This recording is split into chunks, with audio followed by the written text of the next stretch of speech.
waqti inuu cajiib yahay maxbuus ciilaba garan qiimahood ku leeyahay sabol raba garan lixaad caafimaad qaba curyaanatiya garan dhalaani caruurnimo toyroobayba garan. daawade gabadhan aad aragtaan waa gabar Soomaaliyeed. waxay erayadan u soo qaadatay qof walba uu fahmi karaa. waxay leedahay ilaah ayaa cudur ii keenay, ilaah ayaa sidaan iga dhigay, yaa waxaan idinka codsanayaa in aadan igu fiirsan cudurkan i hayo. kadibna waxay sii daba raacisay in la garab qabto, maxaa yeelay dad ayaa ku maadeysanayo, dad ayaa muxuu ahaa asiga fani ka dhiganayo. iyada waxay leedahay ilaah ayaa sidaan iga dhigay, waxaan idinka codsanayaa in aadan igu fiirsan oo aad garab qabataan.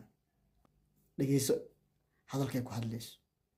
waxaan leeyahay dadkaygow halkan aan siinaya qofkii anfacaysana wuu iga qaadanayaa, hadday anfacayso waad iga qaadanaysaan.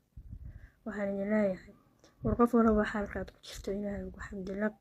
war lixaadka adduunka wax la siistaa ma yaalaan. war maalka adduunka haddaad haysato caafimaadka ma iibsan kartid.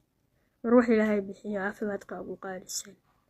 walyaaya ilaahay qofku lehdisa lixaad oo hadalka u dhamaystiray wuxuu leeyahay halkii daqiiqaba kun jeer inuu ilaahay ugu xamdinaqo.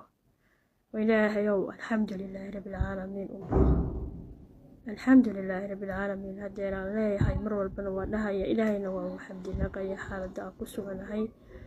waxaa weeyaan war anugu gabar yar oo imtixaan yar la mariyey. imtixaankaygu waa fudud yahay, imtixaan marka culus oo ka waaweyn baa adduunka yaala. inkastoo qof walba wixii haysta ay u daranta, qof walba wuxuu haystaa u daran, laakiin waxaan isleeyahay imtixaankii ugu fududaa weeye kaagu, sababtoo dadima imtixaan adag baa jira.